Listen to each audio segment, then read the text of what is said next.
Welcome back to Book Club Preview. I'm Michael, and today we're looking at The Body in the Library, Chapter 5 and 6. Now, in this chapter, Chief Inspector Melchett gets some support. So Superintendent Harper comes in to help with the investigation of the case. These two leading police officers start to interview or question Mr. Prescott. Mr. Prescott is the kind of manager of the hotel, right? He takes care of all the day-to-day things. And these two officers kind of ask, what is it that you know about the victim, about Ruby? And Mr. Prescott doesn't know too much.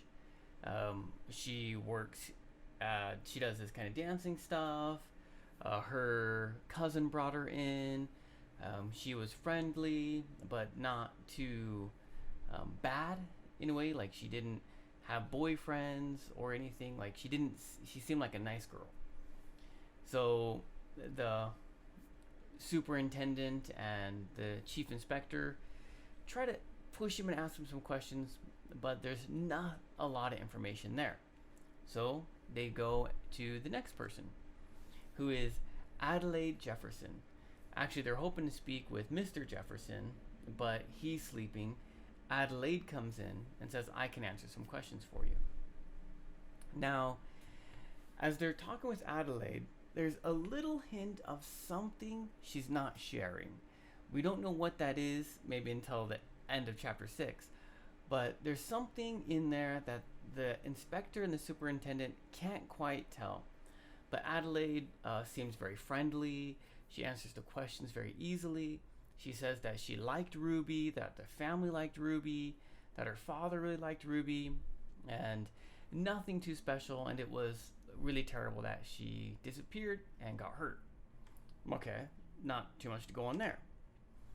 Next, we have George Bartlett. George Bartlett was the last person we know alive that saw Ruby. And so George Bartlett is kind of a goof. He's kind of timid, and he talks bad about himself.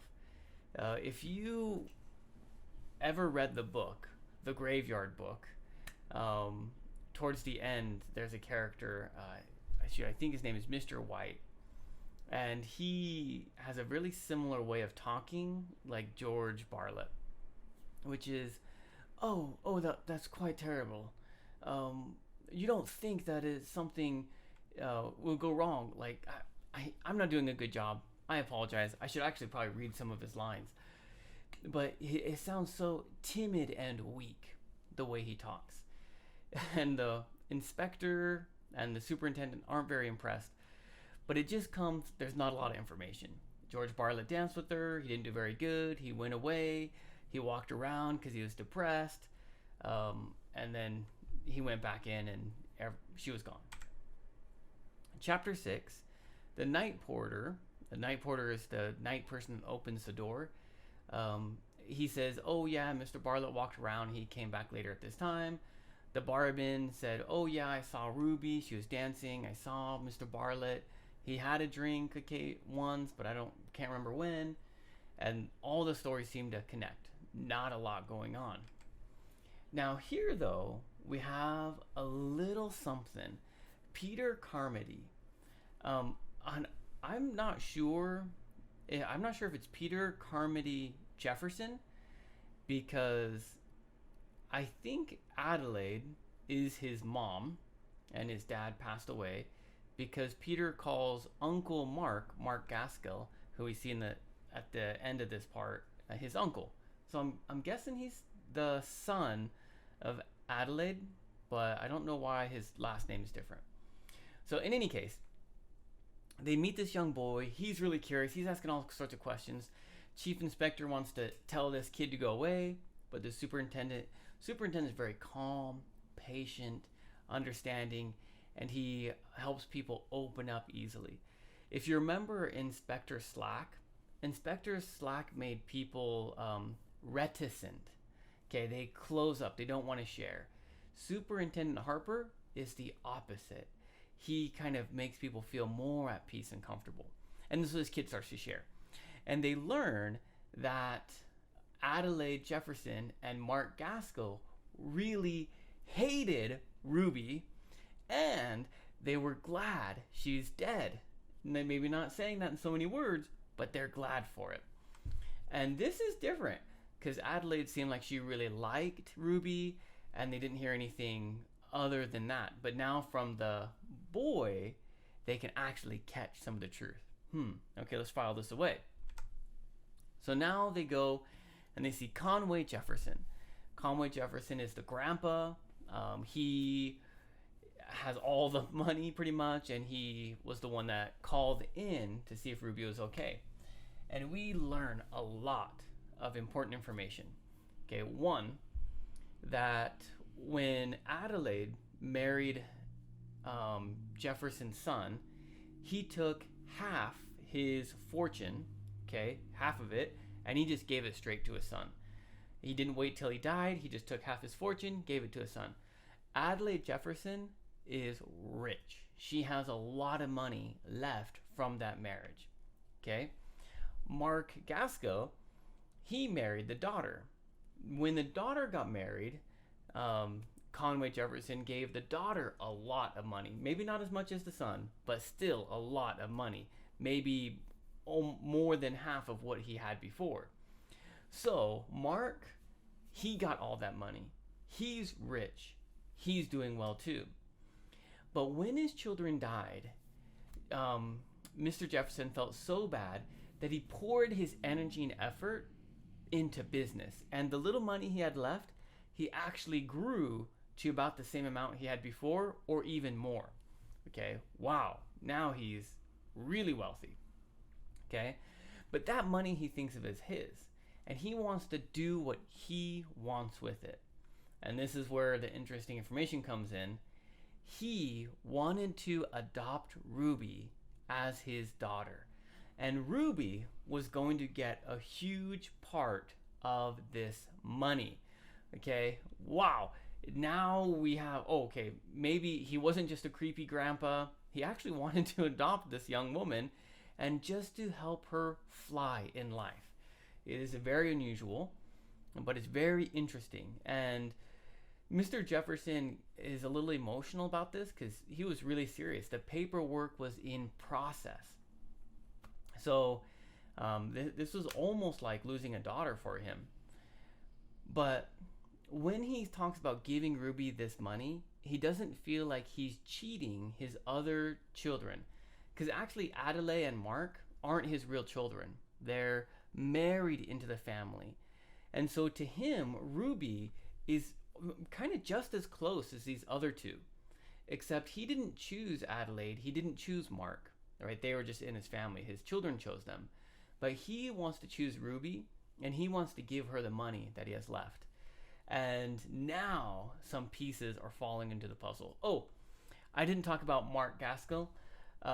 He's really handsome, really bold, but the inspector doesn't think he has a very good character. He thinks people will probably listen to him a lot and follow him, but maybe inside he doesn't have any values, and he changes his position easily. So they didn't like him at first, but we only just saw a little paragraph about him. Vocabulary. First one, inevitable. You can't stop it from happening.